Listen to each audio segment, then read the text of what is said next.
अपना अपना स्थान ग्रहण करें। रणदीप जी कुछ ही देर में आपके पास पहुंचने वाले हैं।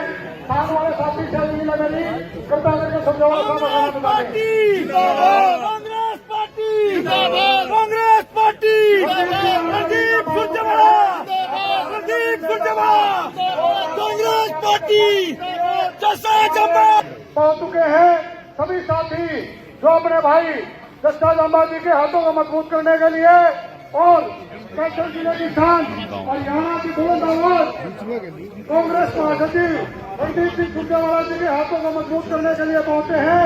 सभी साथियों का यहाँ पहुंचने पर जनती कार्रवाइयों से बहुत बहुत स्वागत है, बहुत बहुत धन्यवाद है। आज हमारा इलाका हमारे नेता के हाथ मजबूत करने के लिए सभी साथी पहुंचे हैं। सभी रणदीप जी के हाथों को मजबूत करने के लिए पहुंचे हैं।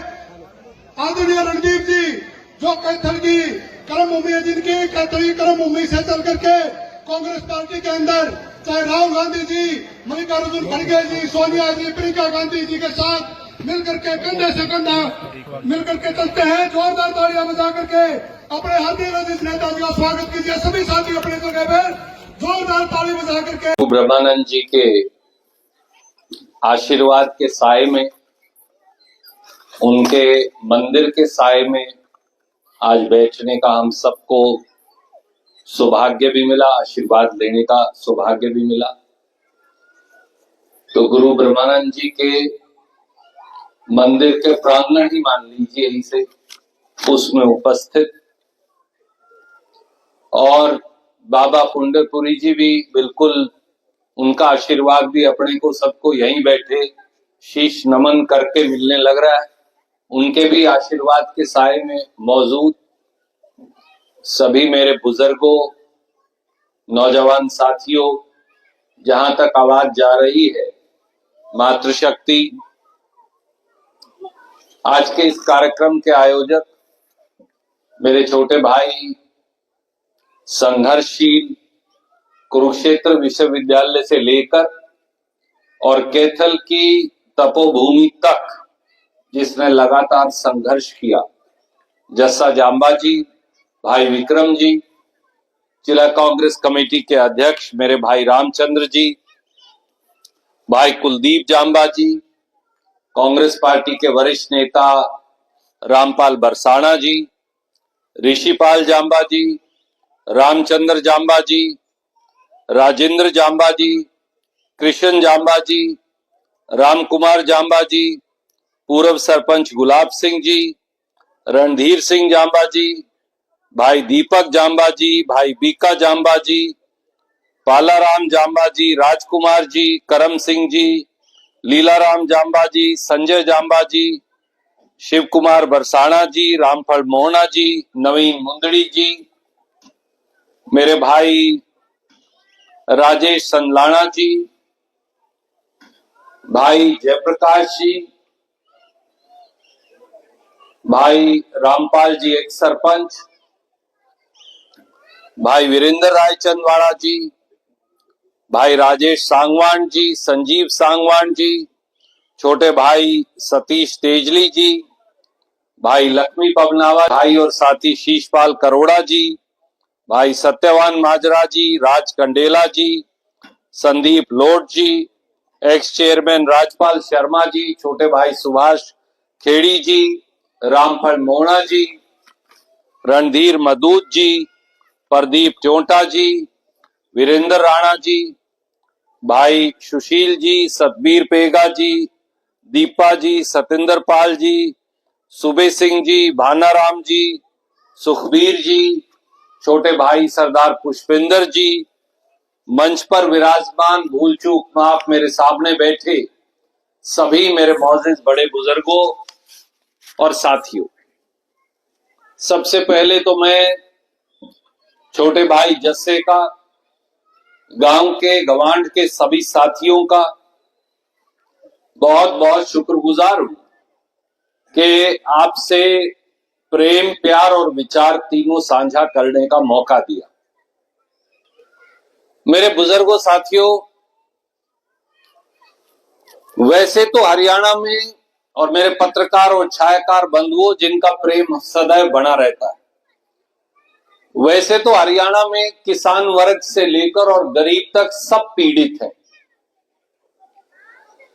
जब जस्सा आया और कहा कि कार्यक्रम युवा मिलन समारोह करना है, तो मैंने जस्से को साधुवाद भी दिया और कहा कि आज हरियाणा में सबसे बड़ा हमला अगर जात और बिरादरी से ऊपर उठ के, समाज और इलाके से ऊपर उठ के किसी के ऊपर हो रहा है, तो दसियों साल से वो हमला हरियाणा के नौजवानों पर है। हरियाणा के नौजवान को,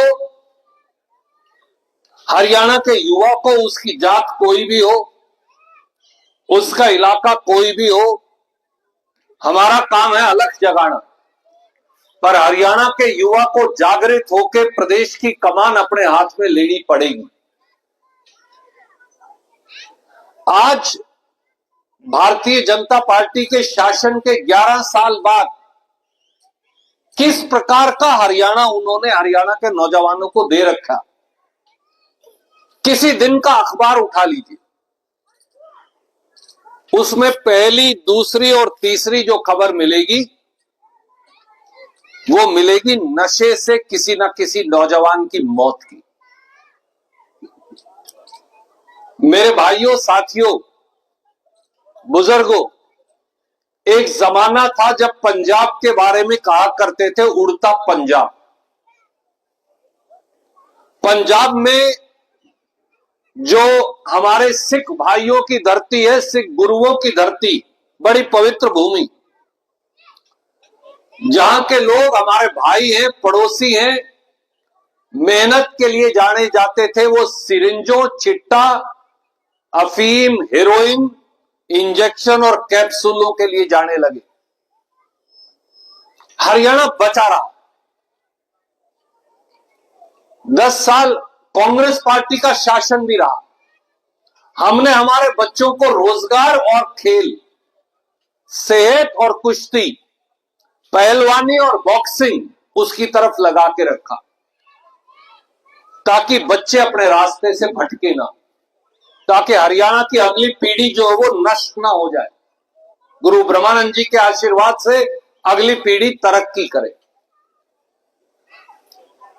परंतु आज 11 साल, 10 साल बीत गए, कोई अखबार की खबर, कोई टेलीविजन, कोई यूट्यूब का चैनल हरियाणा का खोल के देख लीजिए, सिरसा से शुरू कर दीजिए, फरीदाबाद तक चले जाइए, बच्चों में नशों की खबर आपको मिलेगी। जिन नौजवानों के हाथ में कॉपी और किताब होनी चाहिए, जिन नौजवानों के हाथ में कलम और देश का भविष्य होना चाहिए, दुर्भाग्य देश का यह है कि बीजेपी की हरियाणा की सरकार ने उन नौजवानों के हाथ में कैप्सूल, चिट्टा, सीरिंज, इंजेक्शन, हेरोइन, अफीम और नशे की दूसरी चीजें उनको पकड़ा दी। जो बच गए उनके हाथ में शराब की बोतलें पकड़ा दी। जो बच गए उनके हाथ में प्लास्टिक के शराब के पाउच पकड़ा दिए। कई साथियों को यह बात लगता है, ना ना हमारे गांव में तो है नहीं, तो बाकियों की हमारी क्या जिम्मेवारी। मेरे भाइयों, साथियों, यहां बड़े भी बैठे हैं, मेरे से उम्र में छोटे भी बैठे, मेरे हम उम्र भी बैठे। हमारा समाज नष्ट हो जाएगा अगर नशे का व्यापार हरियाणा में नहीं रुका तो। ऐसे बच्चे हरियाणा की तरक्की कैसे कर पाएंगे जिनका शरीर खोखला हो गया। आज आप कैथल से शुरू कर लीजिए ना, कैथल के किसी पार्क में जाइए सवेरे उठ के, वहां आपको कितने सिरिंज मिलेंगे, कितने इंजेक्शन मिलेंगे इस्तेमाल कर फेंके हुए, वो ये बताते हैं कि नशे का व्यापार कहां तक पहुंचा हुआ। यही हालत गुलाचीका की, यही हालत पुंडरी और कलायत की, यही हालत राजौंद की। कोई बिल्डिंग खाली पड़ी हो सरकारी, स्टेडियम में जाके देख लीजिए, कॉलेज स्कूल के ग्राउंड में जाके देख लीजिए, वहां इंजेक्शन और नशे का दूसरा सामान पड़ा मिलेगा सवेरे। मैं आपसे एक बात पूछता हूं, मेरे भाई भी कह रहे थे, क्या नशे और इंजेक्शन सरकार की मर्जी के बगैर बिक सकते हैं? हो ही नहीं सकता। जब तक सरकार और सरकार में बैठे हुक्मरान नशों को संरक्षण ना दे, उनके बगैर कुछ नहीं हो सकता। सरकार हमारी भी थी, तब भी तो पंजाब का बॉर्डर खुला था। हम तो नहीं आने देते थे नशा, अंदर कर देते थे पकड़ के। कानून की कांध निकाल रखी थी, जैसा पंडित जी जयपाल शर्मा जी भी कह रहे, कानून की और कानून के भय की कांध निकाल रखी थी बीच में। तो पहला हमला तो जो नौजवानों के भविष्य पर होने लग रहा है वो है नशे का। दूसरा हमला होने लग रहा है अपराध का। पूरे हरियाणा के अखबार निकालिए, टेलीविजन चैनल खोलिए, आज फलाने से फिरौती मांग ली, उससे 2 करोड़ ले गए। आज फलाने से फिरौती मांगी, उससे 5 करोड़ ले गए। आज फलाने से फिरौती मांगी, उससे 50 लाख ले गए। कभी बाहू गैंग का फोन आएगा, कभी वो गोल्डी बराड़ गैंग का फोन आएगा, कभी लॉरेंस बिश्नोई गैंग का फोन आएगा, कभी किसी गैंग का आएगा, कभी किसी गैंग का आएगा। ये मैं नहीं कह रहा, मैं आज गुरु ब्रह्मानंद जी के अदालत में हाजिर नाजर होकर आपको एक बात कहना चाहता हूं। हरियाणा का जो डीजीपी थे इससे पिछले वाले, उन्होंने चंडीगढ़ में डीजीपी की बैठक में माना कि हरियाणा में 82 अपराधियों के गैंग चल रहे हैं। नायब सैनी जी एक बात बताइए, 82 गैंग आपकी सहमति से चल रहे हैं या आप उनसे घबराकर बैठे हो बिल के अंदर, इस वजह से चलने लग रहे? फिर मुख्यमंत्री क्या कर रहे? फिर पुलिस के डीजीपी क्या कर रहे? फिर पुलिस के आईजी क्या कर रहे? अगर गैंग लोगों से पैसे मांग ले जाएंगे, राइस सेलर वाले से, डॉक्टर से, वकील से, मंडी के आड़तियों से, शराब के कारोबारियों से और किसी से, ये सतीश भाई आए हुए यहां बैठे थे अभी, इनके यहां यमुनानगर में दारू के ठेके ही नहीं उठे 4 या 5 महीने तक, इसलिए कि जो आता उसको बाहू गैंग का, गोल्डी बराड़ गैंग का, लॉरेंस बिश्नोई गैंग का टेलीफोन आ जाता, काला राणा गैंग का, यमुनानगर में तो वो भी एक्टिव है, उनके फोन आ जाते। पर ये गैंग चल किसके सहारे रहे और इन गैंग में आखिर में कौन किनको वो उलझा रहे? इन सारे गैंगों के अंदर हमारे नौजवान बेकसूर अनजान बच्चों को उलझाने लग रहे हैं। वो थोड़ी फंसते हैं, वो तो कड़ियां बाहर बैठे हैं, रुपये ले पार जाए। पिस्तौल नाजायज जो है, नाजायज असला जो है, वो तो उस बेरोजगार बच्चे के हाथ में पकड़ा दिया जिसे ये जानकारी नहीं कि इससे तेरी जिंदगी नष्ट हो जाएगी, और कई बच्चों को शूटर बना के उनको अपराध के तौर पर काका इस्तेमाल करने लगे। जो बच्चा पकड़ा गया या तो उसकी जान जाएगी या वो 25 साल के लिए जेल में जाएगा। 25 साल बाद क्या जिंदगी बच जाएगी उसकी? उसकी तो जिंदगी और परिवार, पीछे मां बाप खत्म, आगे बच्चे का भविष्य खत्म। हरियाणा में अपराध सरकारी धंधा बन गया है। मुझे ये कहने में कोई गुरेज नहीं, बहुत लोग डरते। हरियाणा में अपराध बीजेपी के संरक्षण में चल रहा सरकारी धंधा है, नहीं तो इनको पकड़ते क्यों नहीं? मैं एक आपको याद दिलाऊं, जो थोड़े छोटी उम्र के मेरे नौजवान भाई हैं उन्हें शायद नहीं याद होगा, कांग्रेस का राज बना 2005 में, उससे पहले भी यही धंधा चला करता था यार, जो मेरे हम उम्र और थोड़े बूढ़े बैठे उन्हें पता। और कैथल में भी कई गैंग चला करते थे, दक्षिण अफ्रीका तक चले गए, वहां से पकड़ के लाया था उल्टा, और उसके बाद उनकी अदालत ने सजा करी। जो दौड़ गए वो पुलिस एनकाउंटर में मारे गए। तब जाके कैथल से और हरियाणा में 38 ऐसे गैंग थे जो उस समय हमने खत्म किए थे। 38 गैंग थे, याद करिए। जब हम कर सकते हैं और 10 साल तक फिर कोई गैंग की फिरौतियों के फोन नहीं आए, किसी को नहीं आया, अब दोबारा कैसे 82 गैंग चलने लग रहे? सरकार की मर्जी के बगैर कोई गैंग नहीं चल सकता। इसका मतलब यह है कि सरकार का संरक्षण इन अपराधी गैंग्स को है। और तीसरा हमला बच्चों पे होने लग रहा है, रोजगार का, युवाओं पे। वो क्या? जब पिछली बार इलेक्शन होने थे तो 50,000 नौकरी निकाल दी ग्रुप डी की, ठीक है जी। उनमें से 20-1,000 वैसे लगा लिए, 25,000 वो जो क्या कहते हैं कौशल निगम में लगा लिए। न्यू बोले उनकी लोड नहीं है, कौशल निगम वाले उनमें से 8,500 निकाल दिए, बाकियों को काट रहे। इन्हें 2 साल और निकालेंगे, जब 2028 आएगा फिर 50,000 निकाल देंगे। फिर सारे उनमें 20-25 लाख बालक जो है ना अपने, वो उनके गधी गेट कहते हैं अपने यहाँ खड़ी बोली में, अच्छा शब्द तो नहीं है पर मतलब उसका मतलब ये होता है कि चक्कर में उलझाए रहेंगे, बच्चों को चक्कर के अंदर उलझाए रखना। ये मेरे बेटा बेटी भी है, आपके बेटा बेटी भी है, आपके भाई बहन भी है, मेरे भाई बहन भी है। ये हमारे बच्चे हैं जिनको हम पढ़ाते हैं, हमारे वो बच्चे हैं जो गुणी है, शिक्षित हैं, काबिल हैं। हमारे बच्चे, लड़कियां भी काबिल हैं, लड़के भी काबिल हैं। किसी ने 10वीं कर रखी होगी, किसी ने बीए कर ली, किसी ने बीएससी कर ली, किसी ने डिप्लोमा कर लिया, किसी ने पॉलिटेक्निक कर ली, किसी ने फार्मेसी कर ली। रोजगार रोटी तो सबको चाहिए।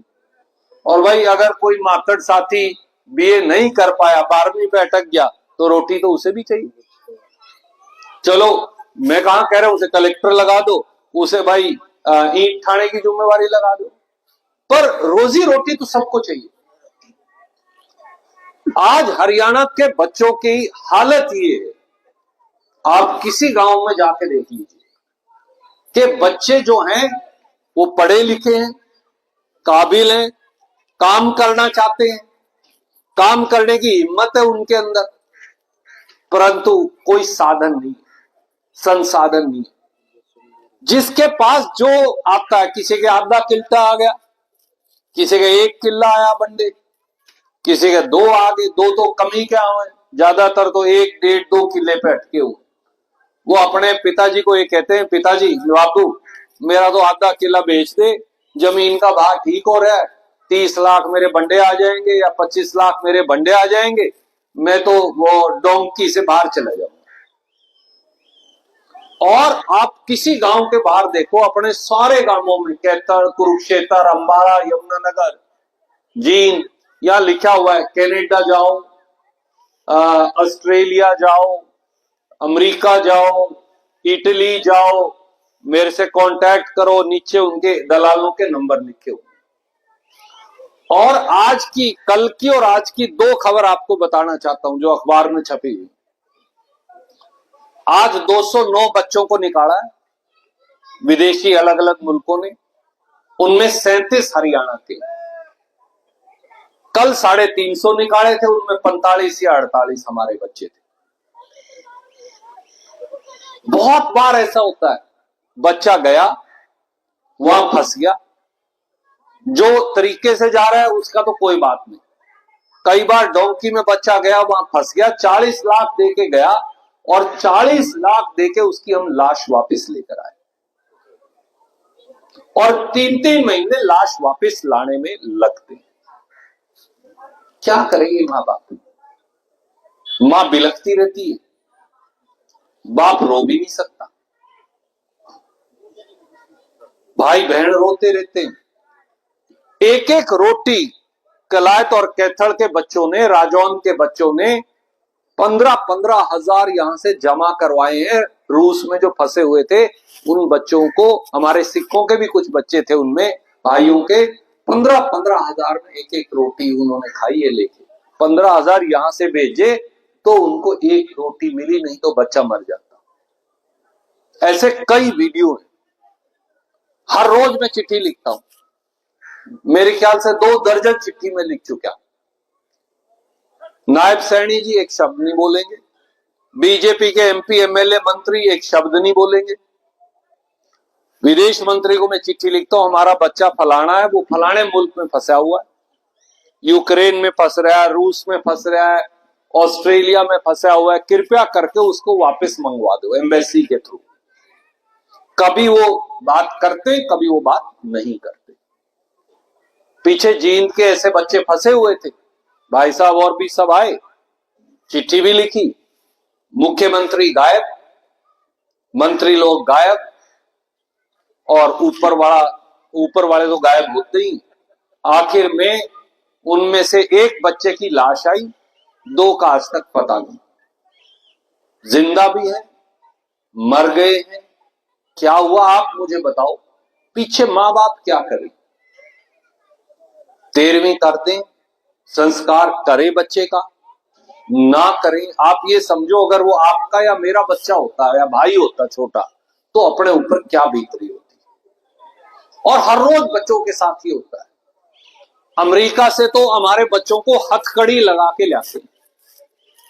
कई बच्चों ने ये बताया कि वहां सर्दी में -2 डिग्री में एयर कंडीशन की हवा चलाते, पानी पेशाब लेटरिन जाने की जगह नहीं होती। क्या कसूर है? यही तो कसूर है कि यहां 8,000 10,000 रुपए की भी इज्जत की नौकरी नहीं है गांव में। यही कसूर होगा, और तो बच्चे का कोई कसूर नहीं। पढ़ लिया, लिख लिया, काबिल है, जमीन नहीं है। SC BC के बच्चे क्या करें? गरीब रविदासिया और वाल्मीकि का बच्चा क्या करे? किसी कुम्हार और लोहार का बच्चा क्या करे? जांगड़ा का बच्चा क्या करे? और माफ करना, ब्राह्मण, रोड, जाट, गुजर, राजपूत के पास कौन सी जमीन ज्यादा लंबी चौड़ी बच गई? अपने यहां थोड़ी सी जमीन ब्राह्मण समाज के पास अपने हल्के में कभी कभी 1-1 2-2 किले मिल सकती है, बाकी हरियाणा में तो वो भी नहीं है उनके पास, आधा किल्टा भी नहीं, और कोई काम भी नहीं। किसी बिरादरी की आप उठा के देख लीजिए, कहां जाए बच्चे। ये तीसरा हमला। एक हमला की और आपसे चर्चा करूंगा। चौथा हमला है जो ये थोड़ा बहुत पढ़ लिख के कहीं चले जाते बच्चे, वो है शिक्षा पे। मैं हर रोज कहता हूं, हरियाणा में 23,000 मास्टर ही नहीं है स्कूल में। हरियाणा के 1,000 स्कूलों में प्रिंसिपल ही नहीं है।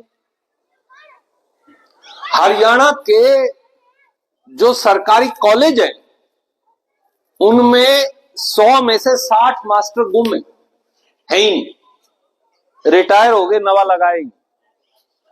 आज यूनिवर्सिटियों का आ गया, ये अपनी जींदवाड़ी यूनिवर्सिटी का, MD यूनिवर्सिटी का, कुरुक्षेत्र यूनिवर्सिटी का, और एक सिरसा वाली यूनिवर्सिटी का। कुरुक्षेत्र की यूनिवर्सिटी में 50% टीचर्स यानी प्रोफेसर की पोस्ट खाली पड़ी। जींदवाड़ी यूनिवर्सिटी में 69% टीचर की पोस्ट खाली पड़ी। सिरसा वाली यूनिवर्सिटी में 60% टीचरों की पोस्ट खाली पड़ी। क्या करेंगे बच्चे? कौन से कलेक्टर बनने वाले हैं? बगैर टीचर के, बगैर प्रोफेसर के कॉलेज में मास्टर नहीं है, लेक्चरर नहीं है, यूनिवर्सिटी में प्रोफेसर नहीं है, स्कूल में मास्टर नहीं है। क्या करेगा हमारा बच्चा? कहां जाए? सबके बालक तो माफ करना 5 लाख रुपया देके वो गर्ग साहब वाली यूनिवर्सिटी में अम्बाड़ा नहीं पढ़ सकते। क्या नाम है उसका, वो गर्ग वाली यूनिवर्सिटी अम्बाड़ा वाली, मुलाना में। सबके बालक तो 5-5 10-10 लाख नहीं दे सकते। कितने माँ बाप हैं जो 10-10 लाख 5-5 लाख दे सकते? बाकियों को तो कुरुक्षेत्र यूनिवर्सिटी में जाना पड़ेगा, सिरसा यूनिवर्सिटी में जाना पड़ेगा, हिसार यूनिवर्सिटी में जाना पड़ेगा, जींद यूनिवर्सिटी में जाना पड़ेगा, गोहाना यूनिवर्सिटी में जाना पड़ेगा। वो क्या करें बच्चे? माफ करना, शायद जस्सा दे दे, शायद आप दे दोगे अपने बच्चे के लिए पैसे। गरीब रविदासिया कहां जाएगा? कोई गरीब रोड का बच्चा हो, जाट का हो, गुजर का हो, ब्राह्मण का, वो कहां जाएगा? साधारण से साधारण व्यक्ति का बच्चा, बेटा या बेटी कहां जाए? तो नशे का हमला, अपराध का हमला, रोजगार का हमला और पढ़ाई का हमला, ये चारों हमले बीजेपी की सरकार ने नौजवानों पे बोल रखे।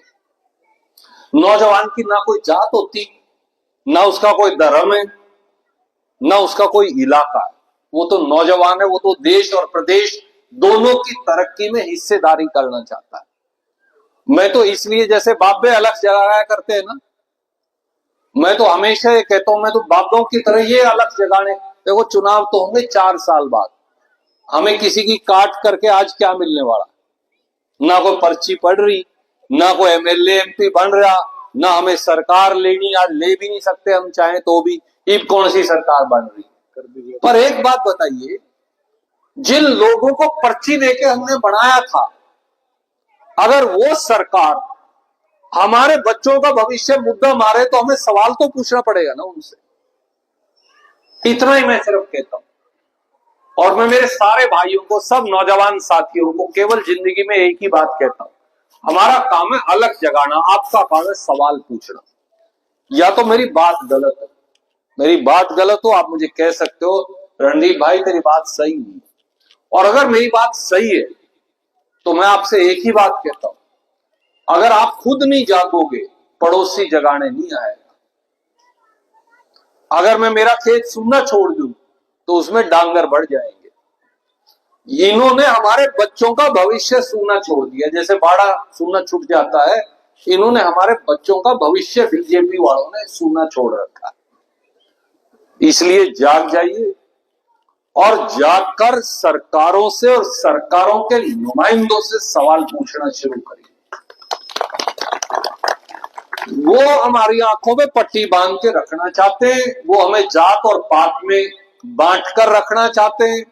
रोड को गुजर से लड़वा देंगे, गुजर को जाट से लड़वा देंगे, जाट को ब्राह्मण से लड़वा देंगे, अग्रवाल को पंजाबी से लड़वा देंगे, पंजाबी को अग्रवाल से लड़वा देंगे, प्रजापत को जांगड़े से लड़वा देंगे, जांगड़ा को किसी और से लड़वा देंगे, रविदासिया को वाल्मीकि से लड़वा देंगे, बोलेंगे तुम डीएससी हो, तुम नॉन डीएससी हो।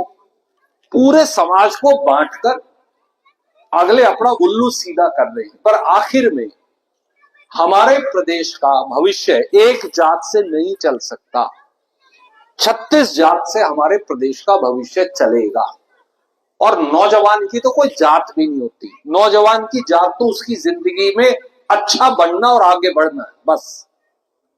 जब तक हम इस बात को अपने मन में नहीं धर लेंगे और जब तक उस बंदे की मदद नहीं करेंगे और उसकी आवाज में आवाज नहीं मिलाएंगे जो सही बात कहने लग रहा है, वो कोई भी हो, मैं हूं या कोई मेरा विरोधी भी हो, तब तक अपना कल्याण नहीं होगा। तो इस युवा मिलन समारोह के लिए मैं जस्से भाई का और सारे जांबा गांव के और गवांड से जो सारे साथी आए हैं, कुरुक्षेत्र के भी यूनिवर्सिटी के कई साथियों के चेहरे में देखने लग रहा हूं, वो भी आए। मैं आप सबका, बीके की भी पूरी टीम आई हुई है, क्योंकि अब ऐसा है हम तो अगली पीढ़ी में आ गए सारे, ये भी मैं तो इससे भी एक पीढ़ी ऊपर आ गया। तो अब तो बीके और हैं जो ज्यादा जवान रह गए। अब तो मैं जयप्रकाश को कहूंगा, तुम भी, रणबीर भी, तुम सब अब धीरे धीरे बूढ़ों की तरफ कैटेगरी में जाने लग रहे हो, क्यों बीच में तो आ ही गए ना, पूरे बूढ़े नहीं हुए, तो बीच वाली अदर से में लटके हुए ना, पराने ना तो बूढ़े हमें बूढ़ा मान रहे, ना जवान अभी पूरा जवान मान रहे, बीच में आगे लटक गए 40-50 में जहां अटकता आदमी।